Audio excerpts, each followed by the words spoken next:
డబ్బు, అనారోగ్యం, ఉద్యోగం, వ్యాపారం, అప్పులతో బాధపడుతున్నారా? మీకోసమే లాంచ్ యువర్ ఫ్యూచర్ ప్రోగ్రామ్. నమస్కారం. విష్ణు పురాణం 23వ భాగంలోకి వచ్చాం. అనేకానేక రాక్షసుల్ని సంహరించి గోపబాలకుల్ని సదా రక్షిస్తూ గోవర్ధనోద్ధరణ చేసిన కృష్ణుని చూసి ఈ గోపాలకులంతా ఒక రకమైన ఆశ్చర్యానికి గురై, నువ్వెవరివి? ఇలాంటి విపరీత చర్యలు, ఇలాంటి అద్భుతమైన విషయాలు నువ్వు ఎలా చేయగలుగుతున్నావు? నువ్వెవరివో మాకు తెలియజేయమని అడిగితే కృష్ణుడు వాళ్ళందరినీ మాయపుచ్చేశాడు. నేను యశోదానందుల కొడుకుని, మీరు నాకందరూ బంధువులు, ఏమిటిది ఏదో వింతగా అడుగుతున్నారు, అలాంటి మాటలు ఇక ముందు అడగద్దు అనుకోవద్దని వాళ్ళని మనసులోనే ఒక మాయని కల్పించి, ఇతడెవరు, మానవాతీత శక్తి అనే ఆలోచనని వాళ్ళ మనసుల్లోంచి తీసేశాడు, మాయలో ముంచేశాడు వాళ్ళని. వాళ్ళు కూడా ఇంకా ప్రశ్నించలేకపోయారు. సంతోషంగా చప్పట్లు జరుస్తూ పిల్ల జల్లాతో కలిసి అందరూ వెళ్ళిపోయారు. ఇలాగా కృష్ణుడు గోకులంలో ఉంటూ బృందావనంలో ఆలమందలతోనూ గోపాలకులతోటి, గోపాల బాలులతోటి కూడా సవిలాసంగా తిరుగుతూ భగవన్మాయా విలాసంలో ఆ ప్రపంచాన్ని ముంచెత్తుతూ ఉన్నాడు. ఇలా అందరికీ ఆశ్చర్యానందాలు కలిగించే లీలలతోటి కృష్ణుడు గోకులంలో ఉండగా, ఒకనాటి శరత్కాలంలో నిండు పున్నమి నాడు పూర్ణచంద్రుడు గగనాన చలువెన్నుల పరిచి భాసిస్తూ ఉండగా, సర్వప్రకృతి సమ్మోహనంగా ఉండగా కృష్ణుడు ప్రకృతిని మరింత మోహింపజేస్తూ వేణువుని పూరించాడు. షడ్జాది సప్తస్వరాలు, వాటి మూర్ధన రాగాలు, తాళాలు, లయవిన్యాసం, స్త్రీ పురుష రాగవిలాసం, రాగ సాంకర్యాన్ని ఒక రాగం నుంచి ఒక రాగంలోకి వెళ్ళిపోతూ అనేక విధాలైన పారవస్యాన్ని కలగజేస్తూ శృతి సమ్మతంగా మ్రోగించిన ఆ వేణుగానానికి గోపిక గోపాలకులు, పశుపక్ష్యాదులు, లతాగుల్మ వృక్షాదులు ఆనంద ప్రకృతికి చిక్కి పరవశించగా, వల్లవ పల్లవాధరులు ఆ మోహనాకారుని యందు అనురాగపూర్ణ హృదయలై తమ వారికెవ్వరికీ జంకక కృష్ణుడున్న చోటికి పరుగెత్తుకుంటూ వెళ్ళారు. కృష్ణుడు వారిని చేరదీసుకొని ఆటపాటలు చెప్పి వారికి పోటీ పెట్టి ఆడించటము, పాడించటము, పొదరిళ్లలో దాగి చిన్న చిన్న కూతులతో వారిని బెదిరించటము, ఇలా వారితో గడపనారంభించారు. క్రమంగా యువకుడయ్యాడు. అలా ఉండగా ఒకనాడు ఒక గోపిక మిగిలిన వారికన్నా ముందు కృష్ణుని వద్దకు వచ్చి మారుత్రోవను యమున ఒడ్డుకు తీసుకుపోయి ఇసుక తిన్నపై కృష్ణునితో కలిసి విహరించసాగింది. ఇంతలో గోపికలు ఒక చోట కూడి కృష్ణుడు కనిపించదే ఎక్కడికి వెళ్ళాడు చూడండి అని విచారిస్తూ వెతకడం ప్రారంభించారు. వారిలో ఒక చోట శంఖచక్ర రేఖలు కలిగిన పాదాలను చూసింది. అది మిగిలిన వారిని కలిసి, రండి కృష్ణుని అడుగుజాడలు చూద్దురు కానీ పక్కనే ఎవరివో అడుగుజాడలున్నాయి, ఎవరితో తీసుకుపోయింది మన కృష్ణుణ్ణి అని చెప్పి ఆ అడుగుజాడల్ని బట్టి తీసుకెళ్ళింది. అలాగే అందరూ యమునా తీరానికి చేరి అక్కడ కృష్ణుణ్ణి చూశారు. పెన్నిధిని చూసిన పేదల్లాగా గోపికలందరూ కృష్ణుని చూసి పరమానంద భరితలైపోయారు. వారందరినీ చేరదీసుకుని చిరునవ్వుతో పేరు పేరున పలకరించేవాడట. తర్వాత ఒక్కొక్క గోపికకు ఒక్కొక్క కృష్ణుడై మండలాకృతిగా నిలిపి ఆటలాడించాడు. అలా చాలా రాత్రి వరకు ఆటపాటలతో గడిపి అలరించే ఆలింగనాది క్రీడలతోటి, ఆలింగనాలు చేసుకోవటం, ప్రతి వాళ్ళతోటి కృష్ణుడు మనవాడేనని భావన కలిగించేలాగా వాళ్లతో విహరించేవాడు. తెల్లవారగానే అందరూ వారి వారి ఇళ్లకు వచ్చాడు. ఇలా కృష్ణుడు వారిని ప్రతి రాత్రి ఆనందపరుస్తూ ఉండేవాడు. అన్ని జీవులతోటి కలిసి ఉండే ఆ మహాత్ముడు గోపికలతో కలిసి విహరిస్తున్నాడనేది విపరీత విషయంగా భావించిన అవసరం లేదు. అలా ఉండగా అరిష్టుడనే రాక్షసుడు భయంకరంగా వృషభ రూపంతో, అంటే ఎద్దు రూపంతో వచ్చి గోకులానికి వచ్చి అరవసాగాడు. వృషభం అంటే మన ఆంబోతు అని చెప్పచ్చండి. అయితే ఈ రాక్షసుడు పశువుల మందలో ప్రవేశించి పలు రీతులుగా ఈ గోవులని బాధించడం మొదలుపెట్టాడట. వాడి బాధ భరించలేక బోలంతమంది గోపాలకులంతా పరిగెత్తుకుంటూ వచ్చి కృష్ణ శరణు శరణు అని కేకలు పెట్టేసరికి వారికి అభయం ఇచ్చి ఆ ఆవుల మందలోకి లోపలికి వెళ్ళి ఆవులన్నీ గీవేమని అరుస్తున్నాయి, కకావికలుగా పరిగెడుతున్నాయి, ఒకే చోట కాళ్ళు తొక్కుకుంటున్నాయి. వాటి మధ్యలోంచి ఈ ఆబోతు రూపంలో ఉన్న రాక్షసుడిని అరిష్టుడిని కొమ్ములు బట్టి బయటికి లాక్కొచ్చాడట. అయితే వాడు బయటికి వస్తూనే కొమ్ములతోటి కృష్ణుడిని పొట్ట మీద పొడిచేశాడట. వెంటనే కృష్ణుడు కొమ్ములు పట్టి ఆ ఎద్దుని, ఆ ఆంబోతుని పైకెత్తి గిరగిరా తిప్పి నేల మీదకి పడగొట్టాడు. ఆ దెబ్బతో ముక్కు వెంట నోటి వెంట నెత్తురు కారుస్తూ ఆ వృషభ రూపంలో ఉన్నటువంటి రాక్షసుడు మరణించాడు. గోపకులు కృష్ణుని చుట్టూ చేరి చప్పట్లు చరుస్తూ అనేక విధాలుగా స్తుతించారు. ఇలా రామకృష్ణులు గోకులంలో పెరుగుతూ ఉండగా ఒకనాడు నారదుడు కంసుని వద్దకు వెళ్ళి అతనితో సత్కారం పొంది విశ్రాంతిగా కూర్చుని వైష్ణవాంశలతోటి రామకృష్ణులు దేవకీనందనులై పుట్టటము, నందునింట పెరగటము, పూతనాది రాక్షసులని సంహరించటము మొదలైన ఈ విషయాలన్నీ చెప్పి వెళ్ళిపోయాడు. ఉండుండి నారదుడు ఇట్లా చేస్తాడేమిటండి అనిపిస్తుంది. నారదుడు కలహాసనుడు అయినప్పటికీ కూడా ఆయన సరైన సమయంలో ఇవి చేస్తాడు. ముందు పిల్లల్ని అందరినీ పొట్టన పెట్టుకో నువ్వు అని చెప్పి ఆ పిల్లలందరి మరణానికి నారదుడు కారణమైనట్టు అనిపిస్తుంది. కాదు, వాళ్ళు మరణించవలసింది ఇతను కంసుడు వదిలేస్తున్నాడు కాబట్టి నారదుడు అతను ఎగసన దోసి చేయవలసిన క్రియ చేయించేశాడు. ఒకటి అక్కడి నుంచి ఈ పిల్లలు ఎక్కడైనా ఉండుండొచ్చు, ఏ పసిబాలుండైనా చంపేమని సలహా ఎందుకు చెప్పాడంటే రాక్షస సంహారం జరగటం కోసం చెప్పాడు. ఇప్పుడు కూడా కంసుని మరణాసన్న స్థితి వచ్చింది, అతను మరణించవలసిన సమయం వచ్చింది. దేవకీ నందులు తమ కుమారుణ్ణి, దేవకి వసుదేవులు తమ కుమారుణ్ణి స్వయంగా చూసే రోజు దగ్గర పడింది కాబట్టి ఇట్లా చాలా మాట చెప్పి వెళ్ళిపోయాడు అనమాట. కంసుడు కోపంతో భీకరరూపుడై వసుదేవుణ్ణి అనరాని వినరాని మాటలతో పొడిచి మనోవేదన కలిగించాడు. నందుని ఆలమందలను వీరభటులతోటి కైవసం చేయించాడు. భటుల్ని పంపించి ఆలమందలన్నీ లాగేసుకున్నారు. వృష్ణి భోజ అంధకులని వాళ్ళ సంపదలు కైవసం చేసుకుని నిరపరాధి అయిన తన తండ్రి ఉగ్రసేనుణ్ణి కారాగారంలోకి పడవేయించాడు. క్రూర చిత్తులని కాపు పెట్టాడు. బాగా ఆలోచించాడు, ఎట్లా వీళ్ళని సంహరించాలి రాముణ్ణి కృష్ణుణ్ణి. ఆలోచించి యజ్ఞం పేరుతోటి, ధనుర్యాగం అనే యజ్ఞం పేరుతోటి రామకృష్ణుల్ని రప్పించి బలవంతంగా చంపటము, లేదా నా వీరభటుల చేత చంపించటము, లేదా ప్రత్యక్ష పోరాటం జరిపి సంహరించటమో చేయాలని అనుకుని అక్రూరుని పిలిచాడు. ఈ అక్రూరుడని ఆయన మనకి వసుదేవుడికి వాళ్ళకి దగ్గర బంధువు. చాలా అంటే విష్ణు చిత్తుడు అని చెప్తారు. ఆయన ప్రశాంతంగా ఉంటాడు, విష్ణు సేవలో ఉన్నాడు. అతనిని పిలిచి విష్ణు వంశతోట ఈ దేవకీ వసుదేవులకు రామకృష్ణులు అనే పిల్లలు జన్మించారట. వాళ్ళు నందుని గోకులంలో పెరుగుతూ నా వాళ్ళను కూడా చాలామందిని చంపారు అని ఇప్పుడు నారదుడు చెప్పాడు. ఇప్పుడో వాళ్ళంతా చనిపోయారు, వీళ్ళ వల్లే చనిపోయారని నారదుడు వచ్చి తెలియజేశాడు. నా తండ్రి ఇంకా నా వాళ్ళుగా ఉన్నవాళ్ళు, వాళ్ళలో నా మేలు కోరేవాడు ఒక్కడు లేడు, నువ్వు ఒక్కడివే మంచివాడివి కాబట్టి నా ఆలోచన చెప్తున్నా విను. ధనుర్యాగం అని ఒక యజ్ఞం చేయదలుచుకున్నా, ఎల్లుండి ప్రారంభిస్తాను. నువ్వు వెళ్ళి ఆ యజ్ఞానికని బలరామకృష్ణుల్ని, దుర్మార్గుడు ఈ నా శత్రువులని పెంచి పోషించిన వాడు, నా మరణకారకుడిని పెంచి పోషించిన వాడైన నందుణ్ణి కూడా తీసుకురా. ఇక్కడ వాళ్ళ పని పట్టేస్తాను. నా దాకా ఎందుకు, మా దగ్గర చాణూరుడు ముష్టికుడు అనే ఇద్దరు మల్లయోధులు ఉన్నారు, వాళ్ళ చేతుల్లో ఈ రామకృష్ణుల బతుకైపోతుంది. తర్వాత దేవకీ వసుదేవుల్ని, తండ్రి అయినా నాకు బద్ధ విరోధిగా ఉన్న ఉగ్రసేనుణ్ణి, ఇలా నా మేలు కోరని వారందరినీ యమునింటికి పంపి ఎదురు లేకుండా రాజ్యం చేస్తాను. వెళ్ళి గోకులానికి వెళ్ళి యజ్ఞం మాట చెప్పి పాలు వెన్న నెయ్యి కావిళ్లతోటి పట్టించి నందుణ్ణి రామకృష్ణుల్ని తీసుకురా అని చెప్పేసరికి అనుకోకుండా సాక్షాత్ విష్ణువే బాలుడుగా జన్మించి ఉన్న స్వరూపమైనటువంటి శ్రీకృష్ణుణ్ణి మొదటిసారిగా చూసే అవకాశం లభించిందని, స్వయంగా నేరుగా ఈ మాట వినడం కాకుండా నేరుగా చూడడానికి అవకాశం లభించిందని ఈయన ఏం చేశాడు, ఈ చాలా మర్యాదస్తుడిగా ప్రవర్తించేటువంటి అక్రూరుడు వాళ్ళని పిలవడానికి వెళ్ళాడట. రథారూఢుడే మధుర నుంచి గోకులానికి వెళ్ళాడు. ఇంతలో కంసుని దూత కేసి అనేవాడు ఏం చేశాడు, గుర్రం రూపాన్ని ధరించి గోకులానికి వచ్చి పశువుల శాలల్లోకి ప్రవేశించి ఓ పిచ్చిగా అరుపట గుర్రం. అరిచేసరికల్లా గొడ్లు బెదురుతాయి, ఆవులు అవన్నీ మోరలెత్తి కృష్ణ అని పిలుస్తున్నాయట. పిలుస్తూ ఉంటే కృష్ణుడు పిలుస్తున్నాయి గొడ్లు, ఈ ఆవులన్నీను. వీటి సంగతి చెప్దామని కృష్ణుడు ఎక్కడున్నాడో వెతికి ఆ గుర్రం రూపంలో ఉన్న కేసి రంపాల్లాగా కనపడుతున్నాయట. ఆ గుర్రానికి పళ్ళు కనపడేలాగా భీకరంగా నోరు తెరిచి కృష్ణుడి మీదకి వెళ్ళాట. వెళ్ళంగానే ఏం చేశాట, కృష్ణుడు ఆ నోరు తెరుచుకొని వస్తున్న దాన్ని నోట్లోకి, ఆ గుర్రం నోట్లోకి చెయ్యి లోపలికి పోనిచ్చి బయటికి లాగేట.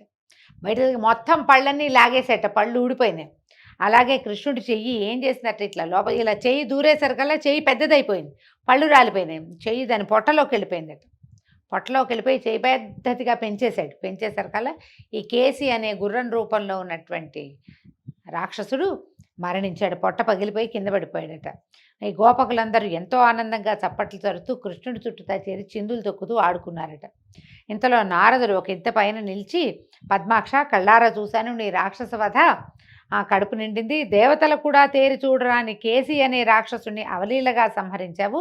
నీకు మరొక నామం ఈ రోజు నుంచి కేశవుడు అనే నామం ప్రసిద్ధమవుతుంది. మరో మాట చూడు, 4 రోజుల్లో కంసుడితోటి నీకు కలహం రాబోతోంది. నాకు అది కూడా చూడాలనుంది. అందుకే కంసుడిని రెచ్చగొట్టి ఇటువైపుకి పంపిస్తున్నాను, సెలవని నారదుడు వెళ్ళిపోయాడు. అక్రూరుడు రథారూఢుడై వస్తూ అనుకున్నాడు, కృష్ణుడిని చూసే భాగ్యం కలిగింది, నా జన్మ చరితార్థమైంది. తలచినంతనే పాపాల్ని పోగొట్టేటువంటి సజ్జన వత్సలుణ్ణి వాళ్ళు నేను చూడబోతున్నాను. ప్రహ్లాదాది భక్తుల వందనాలు అందుకుంటూ కనికరింపుగా ప్రతి భక్తుణ్ణి కనికరించేటువంటి భక్తమందారుణ్ణి కూడా నేను ఈరోజు నమస్కరించగలుగుతున్నాను. అసలని ఎంతో సంతోషం అట అతనికి. సకల లోకాలు సంరక్షించే సకల లోకేశ్వరుని కూడా ఇవాళ నేను చూడబోతున్నాను అంటే విష్ణువు యొక్క అవతారం అని తెలిసిపోయింది ప్రపంచం అంతా. దాంతో ఆయన ఎంతో ఆనందంతో గోకులానికి వచ్చాడట. సాయం సమయంలో రామకృష్ణులు గోవుల్ని తోలుకుని వస్తున్నారట ఇంటికి. అయితే ఈ గొడ్లు తోలుకొస్తున్న రావుల్ని వాటన్నిటినీ శాలల్లోకి చేర్చారు. ఇక పాలు పితికే సమయం, గోదోహన క్రియ జరిగేదన్నమాట. ఆ సమయంలో ఈ అక్రూరుడు శ్రీకృష్ణుడిని దర్శించేవాట. అప్పుడు దర్శించాడు, అప్పుడు వచ్చాడు. అరుణారుణ ఛాయలతోటి అలరారే పాదాలవాడు, తెల్ల తామర పువ్వుని శిరోభూషణంగా ధరించినవాడు, గోధూడి అలమిన కుండలాలతో ఇంద్రనీల ఛాయతో ఎసగులాడు వక్షమునందు పుట్టుమచ్చల చిహ్నము, దానిపై వనమాల కలిగినవాడు, దూడల్ని పిలిచి తల్లుల దగ్గరికి విడుస్తున్నవాడు, ఒక చేత పాలగిన్నె ఒక చేత కట్టుతాళ్ళు పట్టుకుని నుంచున్న ఆ కృష్ణుణ్ణి అలాంటి స్వరూపంలో, పల్లెటూరి వాడి స్వరూపంలో ఉన్నటువంటి భగవంతుణ్ణి అక్రూరుడు దర్శనం చేశాడట. ఆ పక్కనే ఉన్న బలరాముణ్ణి చూశాడు. కైలాసగిరిపై కారుమబ్బులాగా కట్టపై నీలాంబరం కలిగిన అంటే తెల్లగా ఉన్నాడు బలరాముడు. బిగించి కట్టుకున్న ఆ నల్లని అంబరంతో ఎంత బాగుందోట, కైలాసగిరి మీద కారుమబ్బు అలిమినట్టుగా ఉందట ఆ బట్ట. అలాంటి ఉన్న స్వరూపంలో ఉన్న బలరాముణ్ణి అక్రూరుడు దర్శించాడు. లోకక్షేమమే లక్ష్యంగా భూభారం తీర్చడానికి మహావిష్ణువు ఈ రామకృష్ణులుగా అవతరించాడు. భువనరక్షాదక్షులైన ఆ దివ్యమూర్తుల్ని దర్శించాను, నా జన్మ సఫలమైంది అని అనుకుని రథం మీద నుంచి దిగి సవినయంగా దరిచేరి కృష్ణునకు సాష్టాంగ నమస్కారం చెల్లించాడు. వెంటనే కృష్ణుడు ఆదరంగా అక్రూరుని కౌగిలించుకున్నాడట. ఆ తర్వాత అక్రూరుడు బలభద్రుడికి కూడా నమస్కరిస్తే అతడు కూడా కౌగిలించుకున్నాడు. ఇంతకాలానికి వచ్చావా అన్నారు.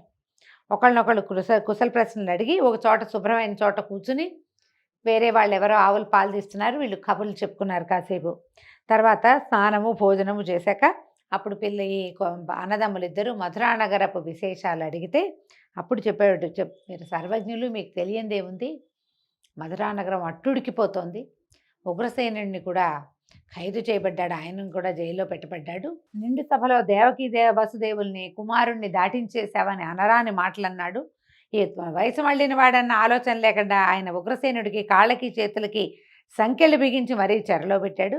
ఇప్పుడు ధనుర్యాగాన్ని చేయబోతున్నానని అందరికీ ప్రచారం చేస్తున్నాడు, కానీ దాని వెనకాల మిమ్మల్ని సంహరించడమే అతని యుక్తి అని, అందుకని నన్ను వెళ్ళి మిమ్మల్ని తీసుకురమ్మన్నాడు. మిగిలిన వాళ్ళు ఎవరిని నమ్మను, నువ్వైతే సరిగ్గా ఏం మాట్లాడాలో అది మాట్లాడతావని నన్ను పంపించాడు అనేసరికల్లా అప్పుడు అక్రూరుని మాటలు విన్న కృష్ణ పరమాత్మ ఏమన్నాడంటే, నాకు తెలుసు, ఇదంతా నాకు తెలుసు, వస్తాను, కంసుడి ప్రాణాలు ఇంకా వాడిలో లేవని అనుకో, ప్రజలందరూ ఆనందించేటట్టుగా ఉగ్రసేనుడికి ఎల్లుండి పట్టాభిషేకం చేస్తానన్నాడు. ఒక్కరోజు గ్యాప్ ఉందన్నమాట. రేపు పొద్దున్నే పాలు పెరుగు నెయ్యి సమృద్ధిగా కావళ్లల్లో నింపి మా గొల్ల పెద్దలు ముందు వెళ్ళిన వాళ్ళతో నందుడు, నువ్వు అన్నా నేను రథ ప్రయాణం వెళ్దాం. ముందంతా పెద్దలంతా వెళ్తారు, యాగం జరుగుతుంది కాబట్టి ఆ ఊళ్ళో ఉన్న పెద్దవాళ్ళంతా వెళ్ళాలి. నందుడు వాళ్ళతో వెళ్ళిపోతాడు, నువ్వు నేను అన్నయ్య కలిసి రథంలో వెళ్దాము, ఈ పూటకి రెస్ట్ తీసుకోమని చెప్పి అతన్ని పడుకునేందుకు ఏర్పాటు చేసి వెళ్ళిపోయాడు. ఆ రాత్రి అందరూ నందుని మందిరం మందే నిద్రించి తెల్లవారుగానే లేచారు. కాలోచిత కృత్యాలు తీర్చి పాలు మొదలైన పదార్థాల కావళ్లతోటి తగువారిని ముందు పంపించి తాను బలభద్రుడు అక్రూరుడితోటి రథారూఢులయ్యారు. రథం కదలంగానే గోపికలంతా చూశారట. అందరూ ఒక చోట చేరి కృష్ణుడితో ఎడబాటు భరించలేక విచారించడం మొదలుపెట్టారట. ఏకధారగా కారే కన్నీరు వాళ్ళ వక్షస్థలాలు తడిసిపోయేంత నీళ్లు గారిపోతున్నాయట. ఒకళ్ళతో ఒకళ్ళు అనుకుంటున్నారనమాట, నందనందనుడు మనకిన్నాళ్ళు ఆనందం కలిగించి కలిసిమెలిసి ఎడబాటు లేకుండా తిరుగుతున్నవాడు ఇప్పుడు మధుర వెళ్ళిపోతున్నాడంటే వీడికి దయాదాక్షిణ్యం లేదు, మళ్ళీ మనకి ఒకనాడైనా కనిపిస్తాడా? ఆ పట్నవాసంలో ఎంతమందో అందగత్తలు ఉంటారు, వాళ్ళందరి కనుచూపుల్లో చిక్కుకుపోతాడో ఏమో, మళ్ళీ మనని తలుచుకుంటాడా లేదా? ఈ దైవానికి దయలేదు, కృష్ణుడిని విడిచి మనం ఉండగలమా? కృష్ణుడికి మనకి ఎడబాటు కలిగించేవాడు క్రూరుడు కానీ అక్రూరుడు అవుతాడా? మనం తెగించి వెళ్ళి కృష్ణుడిని కొంగుబట్టి మమ్మల్ని ఇట్లా ఏడిపించి వెళ్ళిపోతున్నావా, మా గతి ఏమిటి అని అడిగామనుకో, మనం కుల పెద్దలు తెలిసి ఊరుకుంటారా, అందరూ కేకలేస్తారు.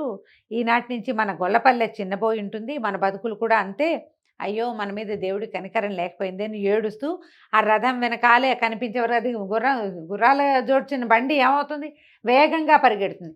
కనిపించినంత మేర, కనుచూపు మేర వరకు ఆ రథాన్ని చూస్తూ ఏడుస్తూ దుఃఖపడుతూ, తర్వాత ఇంకా కంటి చూపు కూడా అందనంత దూరానికి రథం వెళ్ళిపోయాక ఇళ్ళకి చేరుకున్నారు. అక్రూరుడు చకచక రథం తోలుతూ యమున ఒడ్డుకి చేరారు. అక్కడికి చేరేసరికల్లా ఒక మర్రి చెట్టు కింద రథం ఆపి, కృష్ణ మాధ్యాహ్నిక క్రియ తీర్చుకుని వస్తాను, అరగడిలో మీరు ఇక్కడ ఉండండి అని చెప్పి దిగి వెళ్ళాడట. దిగి ఆచమనం చేసి ప్రణవధ్యానం చేసి కళ్ళు తెరిచేసరికల్లా మల్లెపూలాగా తెల్లని నెమ్మేను, పద్మపత్రాలు లాంటి నేత్రాలు, నీలాంబరంతో భాషించే నడుము, రత్నకుండలాలు కుండలాలు ధరించిన చెవులు, అద్దాల్లాంటి చెక్కిళ్ళు, కడిమి పూమాలతో ఒప్పే కంఠము, అలాంటి మూర్తిని, అనంతుణ్ణి, గొడుగు పట్టినట్టుగా పడగలు, వాటి చుట్టూ రంభాద్యప్సరసల స్తుతిగీతాలు, వాసుకి ప్రముఖ నాగరాజుల జయజయధ్వానాలు, చేతులలో నాగలి రోకలి, సాక్షాత్తు బలరాముడే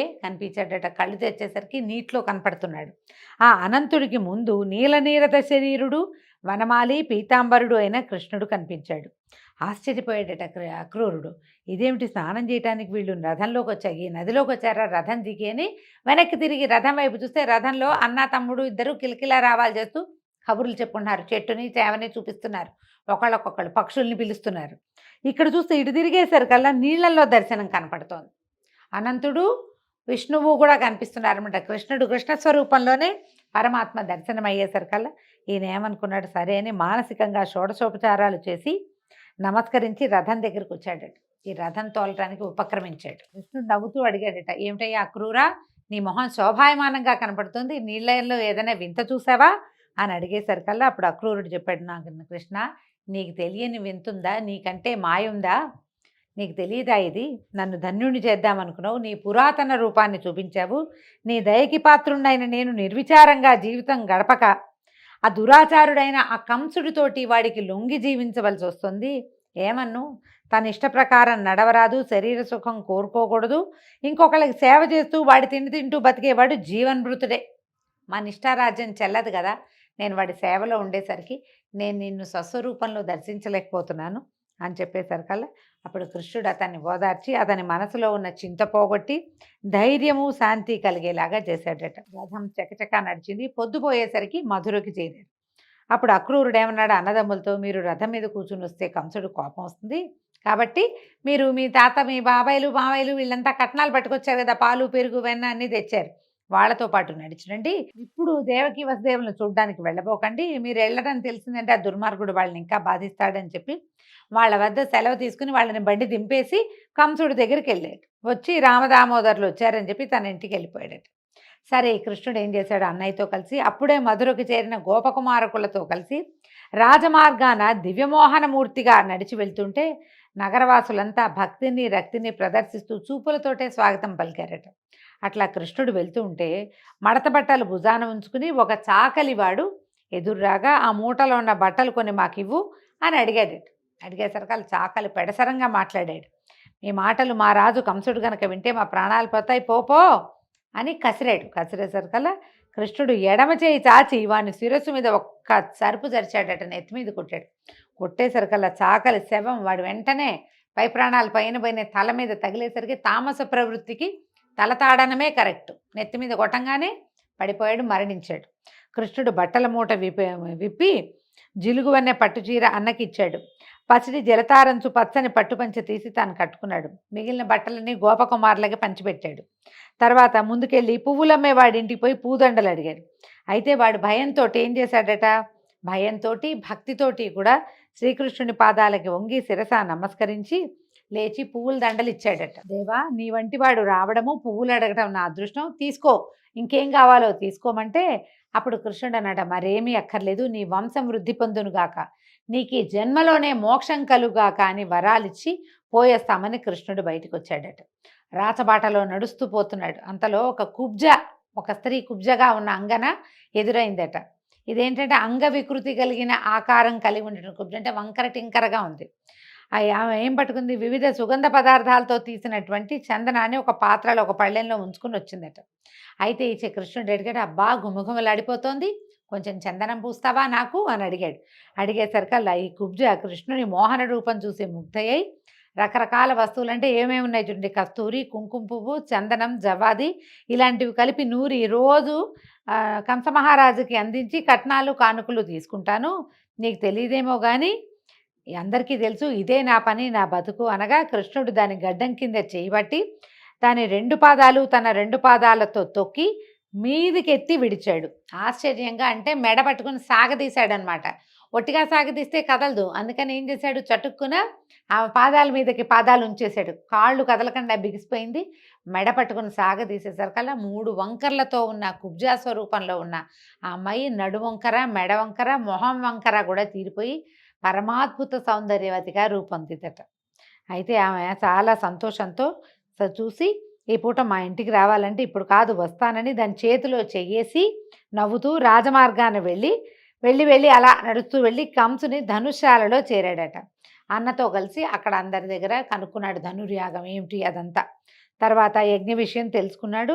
గంధ పుష్పాదులతోటి అర్చించబడి ఉన్న పెద్ద విల్లట, అది చాలా పెద్దది. దాన్ని చూశాడు. దగ్గరగా వెళ్ళాడు దాని దగ్గరికి. వెళ్ళి ఆ ధనుర్యాగం కోసం మంత్రపూతంగా అక్కడ ఏర్పాటు చేయబడిన ఆ ధనుస్సుని అవలీలగా లేవదీశాడట. లేవదీయటం ఏమిటి, వెంటనే నారి బిగించి, మామూలుగా ధనుస్సులకి తాడు అల్లెత్రాడు బిగించి ఉండదు, ఒక పక్కన కట్టి ఉంటుంది, దాన్ని లాగి రెండో వైపు ముడేస్తారు. ఎక్కువ పెట్టడం తర్వాత కదా, ముందు నారి బిగించటమే కష్టం. అయితే ఎప్పుడైతే ఇది వంచి బిగించిన తర్వాత దాన్ని ఒక లాగుతారనమాట, దాన్ని టైట్నెస్ చూడడానికి ధనుష్టంకారం అంటారు. యుద్ధపు కథల్లో మనకి కనపడుతుంది. ఆ ధనుసు లాగితే అది పెద్ద ఢమ్ ఝమ్ అని సౌండ్ వస్తుంది, చాలా పెద్ద వైబ్రేషన్తో కూడిన శబ్దం వస్తుందన్నమాట. అయితే నారి మ్రోగించి వంచాడు. అయితే ఈయన ఏం చేశాడు, జమ్మని అది శబ్దం చేయటానికి ముందు దాన్ని గట్టిగా బిగించాలి, అప్పుడే వస్తుంది. ఆ బిగించేసరికల్లా అదేమైంది, టపక్కమని విరిగింది విల్లు. బిగించాలంటే ఇప్పుడు అది ఇంత నిలువు బద్దగా ఉంది, ఒకవైపు తాడుని తీసి రెండో కొసకి బిగించాలి, ఒక కోటి నుంచి రెండో కోటికి లాగాలన్నమాట దాన్ని. ఈ 2 కోట్లకి లాగేటప్పుడు ఏమవుతుంది, విల్లు వంగిపోతుంది. మరి రాముల వారు కూడా శివధనుర్భంగం అట్లాగే చేశాడు. అదే శివధనుర్భంగాన్ని ఈ కృష్ణ పరమాత్మ కూడా చేశాడట. విల్లు విరిగేసరికల్లా పెద్ద మోత వచ్చింది. ఇంతలో ఆయుధాగారంలో కాపలాగా ఉన్న వాళ్ళు వీరభటులంతా మీదకొస్తే ఒక భీకరంగా సింహనాదం చేశాడట కృష్ణుడు. అక్కడి నుంచి చాలామందిని కొట్టేశాడు. ఆ ధనుసు ముక్కలైంది కదా, అన్న తమ్ముడు చెరో ముక్క పట్టుకుని ఉన్న వాళ్ళందరినీ చిత కొట్టేశారు. చావగా బతికిన వాళ్ళు పరిగెత్తారట. పరుగులు పెడుతూ కంసుడి దగ్గరికి వెళ్ళి ఒక యువకుడు, 2 యువకులు, చిన్న యువకులు అంటే బాగా పెద్దవాళ్ళు కాదు, బాలురుగానే ఉన్నారు. వాళ్ళు వచ్చి ఈ ధనస్సుని విరగొట్టాడు, మంత్రభూతమైన ధనస్సుని విరగొట్టారు, అందరినీ చావగొడుతున్నారని తెలియజేశారు.